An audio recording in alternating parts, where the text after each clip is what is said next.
हादजा जनजाति के लोग एक ऐसी जनजाति जो स्टोन एज से आज तक मौजूद है, जिसका कोई भी लिखित इतिहास नहीं है, कोई भी भाषा नहीं है, जो आज भी रहते हैं घोंसलों और गुफाओं में और आज भी कच्चा मांस खाते हैं। एक ऐसी जनजाति जिसमें शादी की नहीं है परंपरा। जानेंगे दोस्तों आज के इस वीडियो में एक ऐसी जनजाति के बारे में, तो बने रहिए वीडियो के लास्ट तक हमारे साथ।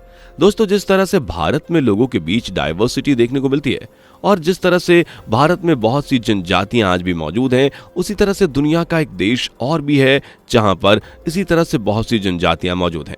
और जैसा कि हम जानते हैं कि दुनिया 7 महाद्वीपों में बटी है, एशिया, यूरोप, अफ्रीका, ऑस्ट्रेलिया, उत्तर और दक्षिणी अमेरिका और अंटार्कटिका में।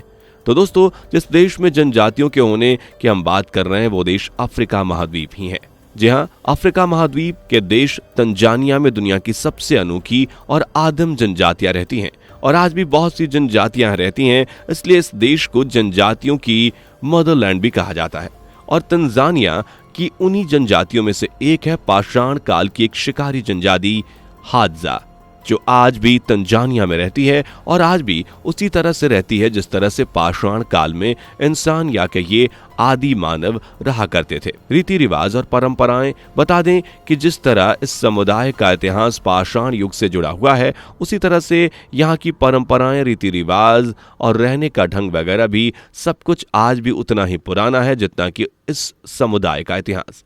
हादजा समुदाय के लोग के घोंसले जैसे घर, क्योंकि यहाँ के लोग आज भी गुफाओं में रहते हैं। आज भी यहाँ के लोग अपने रहने के लिए घरों को उसी तरह पठारी इलाकों में बनाते हैं जिस तरह से पक्षी अपना घोंसला बनाया करते हैं।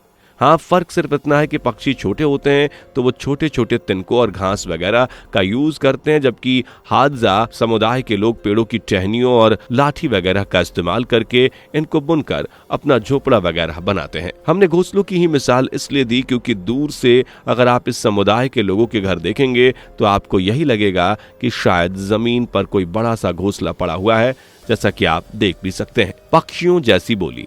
आपको बता दें कि हादजा जनजाति के लोग तंजानिया के उत्तर मध्य भाग में सेंट्रल रिफ्ट घाटी की इयासी झील के पास करीब लगायत सेरेंगेटी के पठार तक रहते हैं। ये शिकारी जनजाति वहां करीब 4000 किलोमीटर की एरिया में रहती है। हालांकि पुराने समय में इनकी संख्या अच्छी खासी होती थी, लेकिन समय के साथ साथ इनकी संख्या में कमी आती गई और आज के समय में इस जनजाति के सिर्फ 1200 से 1300 लोग ही बचे हैं और आज भी उसी तरह से रहते हैं जिस तरह से स्टोन एज में आदि मानव रहा करता था। इस बारे में आर्कियोलॉजिस्ट का मानना है कि ये लोग उसी तरह के माहौल के साथ आज भी रह रहे हैं और आज भी ये उसी तरह का व्यवहार करते हैं। सिर्फ इतना ही नहीं, अगर आज के दौर की बात की जाए तो हम देखते हैं कि दुनिया भर के लोग एक दूसरे से बातचीत करने के लिए ना सिर्फ किसी न किसी भाषा का इस्तेमाल करते हैं, बल्कि बातचीत करने के लिए तरह तरह के मीडियम्स यूज करते हैं, जैसे लिखकर। लेकिन इस समुदाय से जुड़े लोगों की बात करें तो ये लोग आज भी एक दूसरे से बात करने के लिए किसी तरह की किसी भाषा का यूज नहीं करते, बल्कि ये लोग तो अपने मुंह और जीभ के जरिए स्मैकिंग और पॉपिंग करते हैं और मुंह से सीटी जैसी आवाज निकालते हैं। अपनी जीभ और होंठों के जरिए सीटी जैसी आवाज निकालकर ये एक दूसरे से अपनी बात को कहते हैं।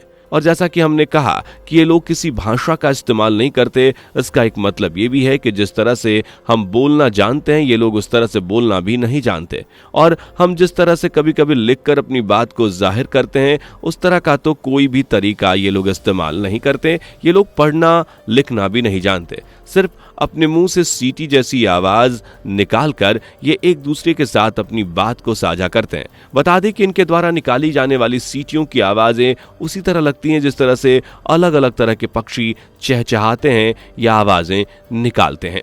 सीटी बजाने वाली भाषा क्लिकिंग। अब जैसा कि समुदाय की कोई भाषा ही नहीं है और न ही ये लोग पढ़ना या लिखना जानते हैं, तो इस वजह से इस समुदाय के लोगों का कोई लिखित इतिहास भी नहीं मिलता और न ही मौजूद है। जिस तरह से हम मिस्र की सभ्यता से जुड़े या दूसरी किसी सभ्यता से जुड़े कुछ लिखित अवशेषों के जरिए उन सभ्यताओं के इतिहास के बारे में थोड़ा बहुत जानते ही हैं, लेकिन हादजा लोगों के इतिहास के बारे में ऐसा नहीं है। इनसे जुड़ा कोई भी लिखित इतिहास नहीं मिलता। इस समुदाय के लोग अपने इतिहास को एक पीढ़ी से दूसरी पीढ़ी तक सिर्फ अपनी सीटी बजाने वाली भाषा क्लिकिंग के जरिए ही पहुंचाते हैं। इस समुदाय की क्लिकिंग भाषा को दुनिया की सबसे पुरानी भाषाओं में से एक माना जाता है। और अब सिर्फ इस समुदाय के लोगों के बीच ही इसका इस्तेमाल किया जा रहा है।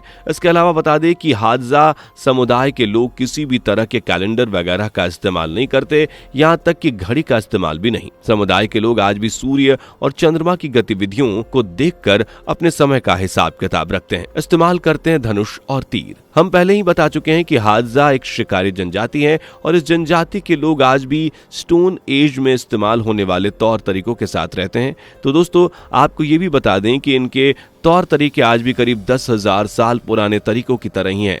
जैसे आज भी ये लोग धनुष और तीर का इस्तेमाल करते हैं और बंदर, लंगूर, हिरन, भैंसों और पक्षियों वगैरह का शिकार करते हैं। अभी ये लोग समूह में रहते हैं। हादजा जनजाति दोस्तों दुनिया की उन जनजातियों में से एक है जिन्होंने सबसे ज्यादा समय तक हंटिंग पर सरवाइव किया है। आपको जानकर हैरानी होगी कि ये लोग अपने खाने का इंतजाम करने के लिए रोजाना करीब 5 घंटे तक शिकारी करते हैं।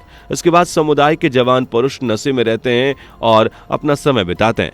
जैसा कि इनके घर के बारे में हमने बताया, तो दोस्तों अपने घोंसलों जैसे घर में ये लोग करीब 9 से 10 घंटे तक आराम करते हैं। खाते हैं कच्चा मांस। इनके शिकार के बारे में बता दें कि दिन की शुरुआत ये लोग शिकार करने से शुरू करते हैं और शिकार के लिए एक जगह चुन लेते हैं जहां पर कुछ हफ्तों के लिए अपना शिविर जैसा बना लेते हैं। फिर कुछ समय बाद ये किसी दूसरी जगह पर मूव हो जाते हैं। अगर कुछ सालों पहले की बात करें तो दोस्तों कुछ साल पहले तक ये लोग जिस भी जानवर या पक्षी का शिकार करते थे उसका मांस कच्चा ही खा जाते थे, लेकिन अब ये लोग मांस खाने से पहले उसे कुछ मिनटों के लिए आग में भूनने भी लगे हैं। जैसा कि दोस्तों ये लोग शिकार के लिए धनुष और तीर का इस्तेमाल करते हैं, तो बता दें कि इसके अलावा ये एक तरह का जहर तीर पर लगाते हैं। ये जहर इन्हें एडीनियम नाम की झाड़ी के पत्तों से मिलता है। शिकार का काम इस समुदाय के पुरुष करते हैं, जबकि महिलाएं और बच्चे बाओबाब, फल, जामुन जैसी कुछ खाने की चीजों को इकट्ठा करते हैं। वैसे खाने में मांस के अलावा ये लोग जंगली पौधे, साग, पत्ते, कंदमूल और शहद वगैरह खाते हैं,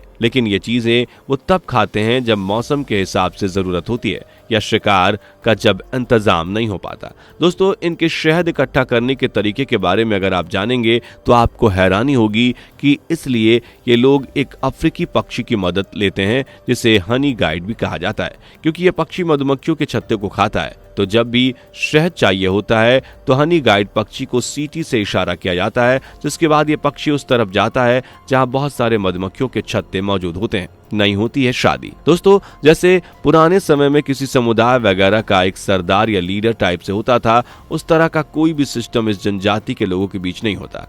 यह सब लोग एक बराबर होते हैं। और इस तरह शादी वगैरह के बारे में बता दें तो इस समुदाय में शादी जैसी कोई परंपरा वगैरह प्रथा नहीं है। रात को ये लोग कैंप फायर करते हैं और आग के चारों तरफ औरतें और पुरुष बैठते हैं, फिर एक दूसरे से अपनी क्लिकिंग भाषा में बातचीत वगैरह करते हैं और नाच गाना भी करते हैं। इसके बाद आधी रात को ये लोग उसी आग के चारों तरफ जोड़ों में सोते हैं और फिजिकल रिलेशंस बनाते हैं। इसके बारे में खास बात यह है कि अगर किसी जोड़े का रिलेशन ज्यादा समय तक कायम रहता है तब वो जोड़ा पति पत्नी के तौर पर रहने लगता है।